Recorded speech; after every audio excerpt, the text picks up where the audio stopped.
Alors, comment moderniser des portes toutes simples en isoplane, comme vous voyez ici, celle qui est ici à côté de moi. Comment les moderniser, leur donner un petit peu plus de classe et de modernité en faisant quelques modifications simples. J'ai fait des publications sur Instagram, sur mon compte Ma Pause Déco, et vous avez été nombreux à me demander un tuto pour faire ce type de porte, pour modifier ce type de porte. On va regarder ensemble comment on peut moderniser ces ports, comment on peut faire. Vous allez voir que c'est pas compliqué du tout, il faut seulement un petit peu de méthode et vous allez voir que c'est assez simple à réaliser. Alors en fait, en quoi consiste cette modification de ces portes? Donc je suis parti des portes d'origine que l'on trouve dans pratiquement toutes les maisons, hein, notamment les maisons anciennes. Ce sont des blocs portes qui sont en isoplane, hein, des portes totalement plates. Alors quand on a acheté la maison, elles n'étaient pas totalement plates, elles avaient des moulures en chapeau de gendarme dans lequel il y avait le papier peint qui était repris de l'entrée, hein, qui était mis à l'intérieur des moulures. Donc pas du tout à notre goût. On a commencé par décoller, déclouer toutes les moulures.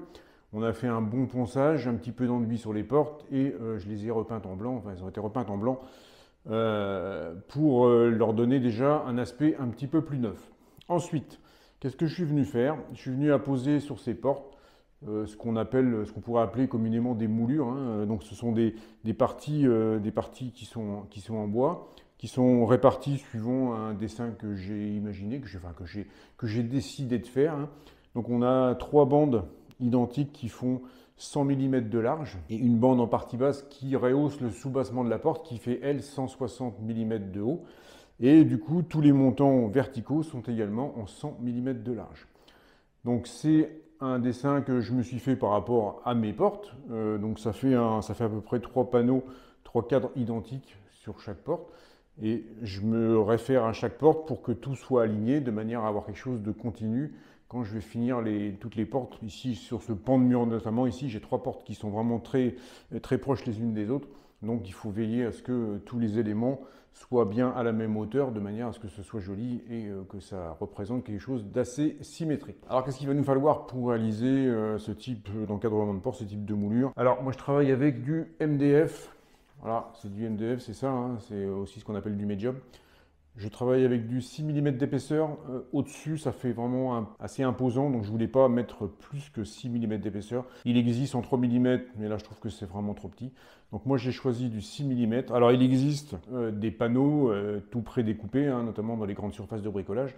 Vous avez différentes dimensions de panneaux.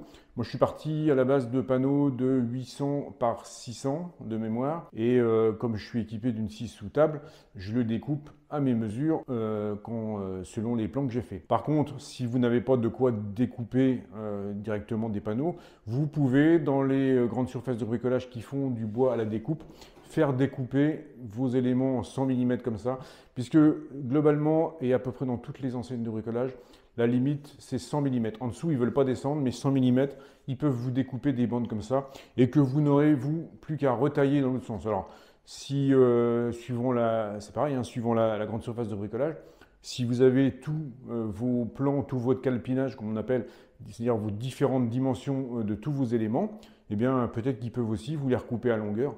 Après, ça, c'est pas compliqué. Avec une petite boîte à onglets ou une scie et puis même une scie sauteuse, une équerre. Enfin, on peut faire des coupes dans les longueurs. C'est moins embêtant que de faire les coupes de 100 mm sur tout le panneau.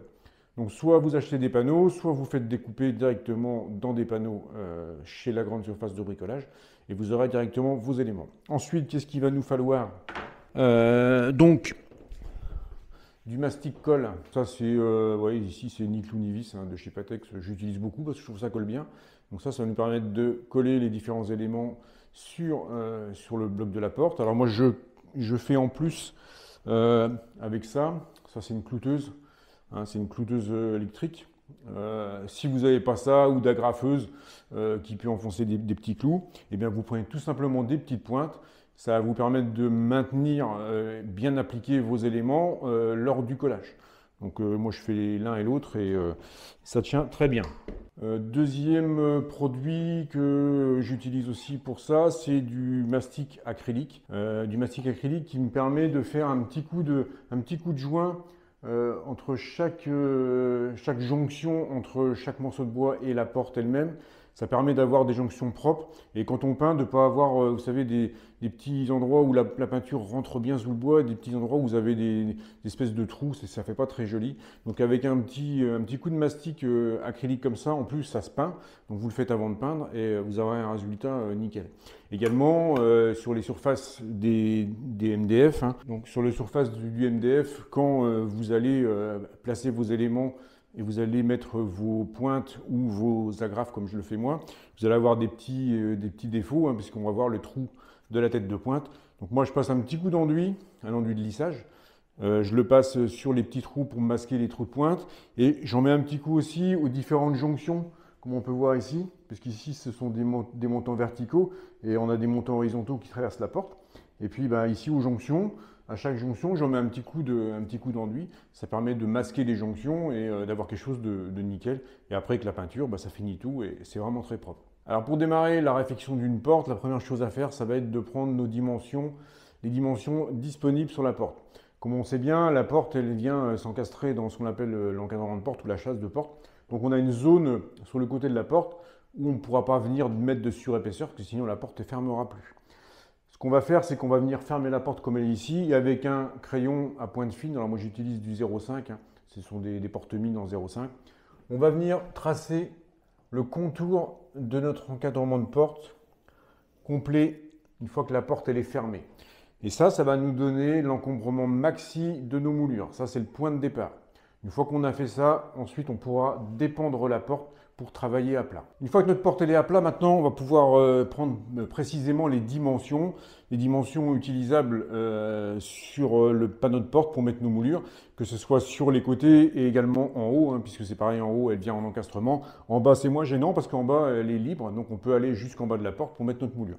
Donc ici, on va prendre, moi je travaille avec un réglé ou avec un mètre, et on va venir mesurer précisément la largeur disponible sur notre porte. Alors ici, sur ma porte à moi, j'ai environ 702 mm de largeur disponible, sachant que les encadrements de porte ne sont pas toujours réguliers et pas toujours d'aplomb. Il faut vérifier à plusieurs points sur la porte, voir si on a toujours la même longueur. Et à partir de cette mesure que vous avez trouvée, les 702 mm en l'occurrence chez moi, vous allez retirer 2 ou 3 mm minimum sur la longueur. Donc si ici je suis à 702, je vais me garder comme référence 700 mm maximum et je vais regarder si j'ai bien mes 700 mm partout. Donc avec un réglé, c'est l'avantage, c'est assez précis. On a bien 702 et si je vais jusqu'en haut, j'ai bien 702. Ça veut dire que mon bâti de porte, il est droit. Donc je vais pouvoir prendre comme encombrement maximum de mes moulures 700 mm. Je vais me laisser 1 mm de chaque côté pour être sûr que mes moulures ne viennent pas en interférence avec mon bâti de porte. Alors pour continuer et prendre les dimensions des différents morceaux, on va pouvoir opter pour deux solutions. Je vais vous expliquer un peu quelle est la meilleure solution à mon idée. On peut soit déterminer une hauteur complète de ces deux montants-là, ce montant ici de 100 mm et le même montant ici qui est à l'opposé côté poignet. La difficulté si on fait ce choix-là, c'est qu'on va devoir couper des bandes qui sont très longues, de l'ordre de 1,80 m. C'est moins facile à faire couper, c'est moins facile à balader dans une voiture parce que ça fait des morceaux très longs. Mon choix, je l'ai fait différemment. Alors celle-ci, c'était parce que j'avais des chutes, donc j'ai pu le faire à la maison. Mais sur la deuxième, qui est maintenant la même, hein, j'ai fait le choix de faire une bande de 100 mm en haut, une deuxième bande de 100 mm ici, une troisième bande de 100 mm ici, sur la longueur disponible sur ma porte. Alors sur celle-ci, c'était 698 mm. Sur celle que je viens de poser ici, c'est autour des 700 mm. Vous voyez, une porte à l'autre, c'est pas tout à fait les mêmes. Donc je vais faire mes trois bandes de 100 mm par 700 mm et le soubassement qui lui va aussi avoir une largeur de 700, une longueur de 700 mm, mais lui j'ai choisi de le faire de 160 mm de hauteur. Donc si je résume, je vais avoir une, deux, trois bandes de 100 mm par 700 mm, une bande de 160 mm par 700 mm, et ensuite je vais calculer mes différents éléments qui vont venir se mettre entre les différentes bandes horizontales. Donc, je peux faire deux solutions, comme j'ai choisi de le faire ici, par exemple, c'est le plus simple. Hein, c'est une fois que la porte est posée à l'horizontale, qu'on a les dimensions extérieures qu'on a tracées autour de l'encadrement, on va venir tracer nos différents éléments. Alors je vais vous montrer un petit peu ici ce que j'ai fait. Alors qu'est-ce que je suis venu faire sur ma porte? Je suis venu tracer mes différentes bandes, j'espère que ça va se voir à la vidéo, hein, mais ici j'ai tracé ma bande de 100 mm. J'ai tracé à l'autre bout ici mon soubassement de 160 mm. Et ensuite j'ai pris la distance qu'il y avait entre le bas de ma bande ici et le haut de mon soubassement. Et comme je sais qu'ici j'ai trois intervalles identiques, hein, donc je vais diviser par 3 et ça va me permettre de positionner mes bandes de 100 mm qui sont ici à côté. Donc là je l'ai fait ici. Ici j'ai plus qu'à tracer la deuxième bande de 100 mm. Donc voilà, donc je fais ça avec un réglé parce qu'un réglé c'est quand même assez précis. Je positionne mes deux traits à 100 mm. Alors vous inquiétez pas, hein, si vous écrire sur la porte c'est pas grave parce qu'on y repassera un petit coup de peinture à la fin. Voilà, donc je trace ma deuxième bande, ma troisième bande horizontale de 100 mm. Alors si on regarde ce que ça donne sur la porte une fois tracée, donc ici on va trouver la première bande de 100 mm qui va en haut de la porte. On trouve ensuite la deuxième qui est ici, la troisième qui est ici, et on trouve enfin le soubassement que j'ai déterminé ici, dont j'ai déterminé la cote à 160 mm. Si vous voulez faire un soubassement plus haut, libre à vous, hein. Après c'est à vous de voir en fonction de du rendu que vous voulez avoir. Moi j'ai trouvé que 160 mm, si on regarde sur la porte, je trouvais que ça rendait plutôt pas mal. Voilà, ça fait ça, hein. Si je me mets à hauteur de porte, voilà, ça fait ça. Bon, après, ça peut faire 10-20 mm de plus, c'est pas gênant du tout. Et après, on trouve nos différentes bandes horizontales qui font les séparations au niveau du panneau de porte. Une fois qu'on a fait ça, je vais revenir sur ma porte, ici, voilà. Donc là, mes 3 éléments horizontaux, mes 4 éléments horizontaux avec le soubassement sont tracés. Il va plus loin rester qu'à prendre la dimension, ici, la dimension entre, je vais faire le point dessus, voilà. Donc je vais venir prendre la dimension ici entre mes différents éléments horizontaux. Donc ici je suis à peu près à 535. Je vais faire ça pour les différents éléments, en théorie on doit avoir à peu près les mêmes cotes. Et là on peut les prendre de manière précise pour déterminer la dimension de nos éléments qui vont s'intercaler en vertical. Voilà, donc ici ça correspond à cette distance entre le premier élément horizontal ici et l'élément du haut ici. Donc voilà, mon morceau il est ici. Même si maintenant avec l'enduit on ne le voit quasiment plus, hein, on ne voit plus les différences entre les morceaux. Donc on ne peut pas se déterminer si c'est des montants complets ou si c'est des morceaux de montants verticaux. Maintenant que j'ai déterminé toutes mes cotes, je vais les noter sur un petit bout de papier. Et puis bah, il ne me restait qu'à aller couper tout ça, faire mes différents morceaux avant de les prépositionner sur ma porte à l'horizontale comme elle est ici. Donc voilà, on se retrouve ici dans l'atelier. Donc je vais travailler ici avec ma scie sous table, hein. Donc comme je vous ai dit au début de la vidéo, je vous ai dit 800 par 600, c'est des panneaux de 1200 par 600 que j'ai acheté.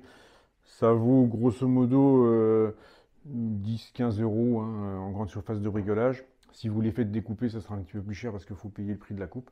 Donc moi je vais couper mes différents éléments. Je me suis tout noté, j'ai fait un petit plan ici sur mon calepin. Donc j'ai tout noté, les différents éléments que j'ai besoin pour faire ma porte. Je vais déjà commencer par débiter mes différentes largeurs de 100 mm.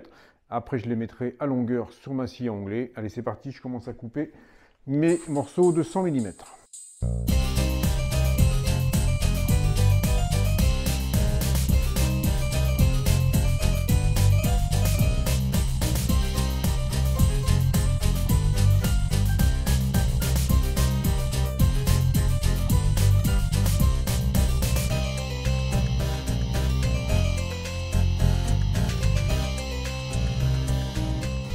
Donc voilà, après avoir découpé tous les éléments, on se retrouve avec nos différents morceaux ici que je vais pouvoir positionner.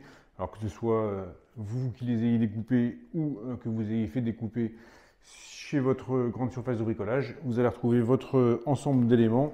Donc ici j'ai les 3 traverses horizontales, le soubassement et les 3 fois 2 éléments qui vont venir entre les traverses horizontales. Donc j'ai plus qu'à venir positionner mes éléments un par un. Donc, je vais commencer par le soubassement. Donc comme j'ai fait les traits au départ, c'est assez facile à positionner. Normalement les codes sont respectés, donc je vais pouvoir venir les prépositionner comme ça. Hop, celui-là il va venir ici. Une traverse horizontale ici. Après, c'est juste un jeu de construction qui est à adapter en fonction de ce que vous avez décidé de faire comme code pour vos moulures. Donc ça, c'est OK. La troisième traverse horizontale qui vient en haut. Voilà. Et ensuite, on vient répartir les éléments qui sont entre les traverses horizontales. On va venir ajuster tout ça quand on va faire la pose finale. Ça permet déjà de regarder qu'on ne s'est pas trompé dans les cotes et que tout correspond à ce qu'on attendait. Voilà. Ça ici. Voilà. Donc là, je suis pas mal du tout. Je regarde si ça correspond avec tous mes marquages de départ. Surtout, ne pas mordre sur la zone que vous avez tracée au départ, sinon vous ne pourrez plus fermer votre porte. Donc là, on voit que tout est OK. Je vois que les cotes sont respectés. Tout ce qu'on avait calculé au départ, c'est bon. Et bien, je vais pouvoir me mettre à les fixer. Donc voilà. Donc là, j'ai tout positionné. Et puis, pour l'instant, rien n'est fixé. Mais je vais pouvoir commencer à coller, pointer. Alors, je commence toujours par le sous-bassement. C'est lui qui me donne un peu le tempo de départ. Je colle cette partie-là qui est la plus importante. Et ensuite, j'empile les autres morceaux. J'avais, je le rappelle au départ, j'avais 702 mm de disponible pour mettre mes moulures et j'ai fait mes éléments à 700 mm, ce qui me laisse 1 mm de jeu de chaque côté pour être sûr que mes moulures rentrent bien dans l'encadrement de ma porte. Maintenant, je n'ai plus qu'à coller et pointer tout ça et puis ensuite on va finir les différentes étapes.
Donc voilà, vous avez vu, j'ai poncé la porte, donc je l'ai poncée avec la ponceuse électrique, branchée sur un aspirateur.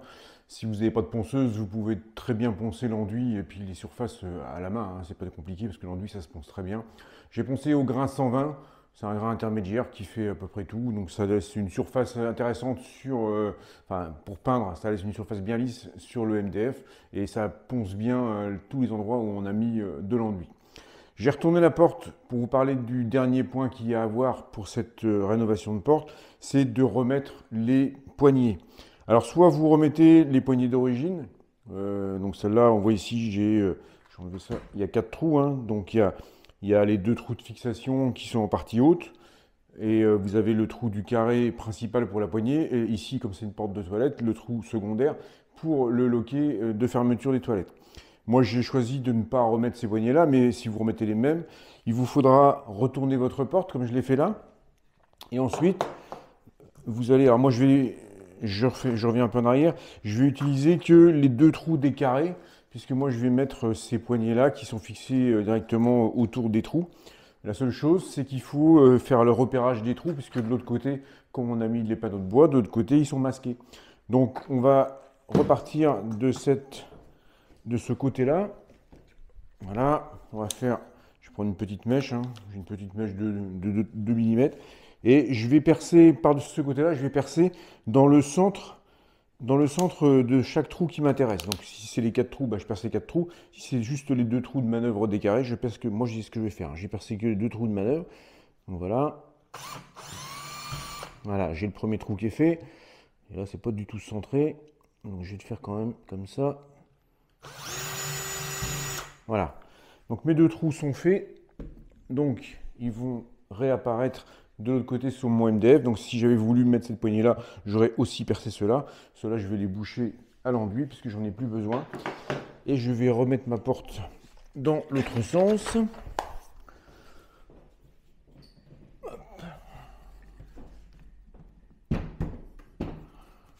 Voilà. Et ici, du coup, je retrouve les deux centres de mes trous de perçage. Alors, c'est à peu près il faut à peu près du 20 mm. Donc, pour faire ça, il faut une mèche plate. Alors, où est-ce qu'elle est ma mèche plate? Voilà. Mèche plate, c'est ça. C'est une mèche qui se met sur mèche à bois, hein, qui se met sur toutes les perceuses. Alors ici, j'ai du 16. Je vais pouvoir percer de par ici.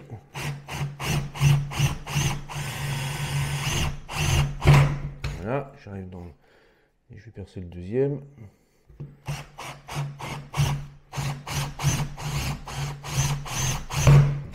Faire attention, parce que quand on arrive à traverser, ça part d'un coup. Je vais redonner un petit coup d'aspirateur.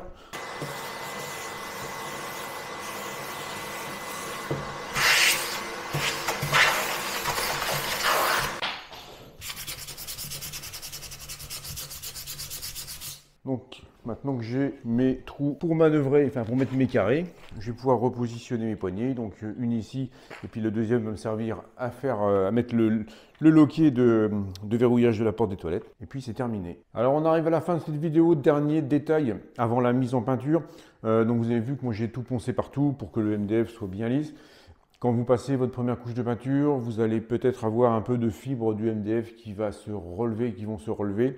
C'est rien du tout, ça arrive, ça dépend de la qualité des MDF. Moi sur celui-ci, j'ai pas trop de problème, mais c'est pas compliqué. Une fois que vous avez fait la première couche et qu'elle est sèche, vous repassez un petit coup de papier de verre sur votre MDF pour supprimer et lisser tous les fibres. Et à la deuxième couche, ça ne va plus apparaître du tout. Donc vous aurez quelque chose de parfaitement lisse comme le panneau de votre porte. Donc tout sera dans la même teinte et dans la même granulométrie que le reste de la porte. Donc vous ne verrez même pas que c'est des panneaux qui sont rajoutés. C'est tout ce que j'avais à dire sur ce tuto. Alors, vous allez me dire, il existe des solutions, vite fait je le dis, mais des solutions pour remplacer directement les blocs portes et en mettre d'autres. Oui, ça existe. J'ai regardé, j'ai essayé, j'ai contacté des entreprises. Alors c'est compliqué parce qu'il faut trouver la même largeur de bloc porte qui va venir s'insérer parfaitement dans notre bâti. Et le point le plus compliqué, c'est de remettre les charnières au même endroit. Donc il faut emmener le bloc porte d'origine chez un menuisier ou dans une entreprise qui va recopier les positions des pommelles, des charnières au même endroit que votre bâti. Et ensuite, il faut ramener le bloc porte pour le remettre en position, le peindre et tout ça. Donc ça se fait, oui, mais c'est chiant, c'est long et c'est cher. Donc modifier des portes comme ça, moi ça me va mieux. C'est ce que je devais faire au début, je devais remplacer mes portes. Bah, finalement, avec cette solution-là, c'est beaucoup plus facile et au moins on l'a fait nous-mêmes et vous allez voir qu'en termes de coût, ça n'a rien à voir avec le remplacement d'un bloc de porte. Voilà, si jamais j'ai oublié quelque chose dans les opérations, si vous avez une opération qui vous paraît un peu compliquée et que vous voulez des renseignements complémentaires, n'hésitez pas à mettre un petit commentaire et je vous répondrai bien évidemment. Si vous avez aimé cette vidéo, si elle va vous servir, si vous avez envie de faire ces portes-là, que vous avez trouvé ça bien, n'hésitez pas à mettre un petit pouce bleu, ça m'aide pour ma chaîne. Si vous n'êtes pas encore abonné à celle-ci, n'hésitez pas à le faire. On va se retrouver d'ici quelques temps pour de nouvelles vidéos qui vont sortir. D'ici là, je vous dis bricolez bien. Allez, salut, à plus!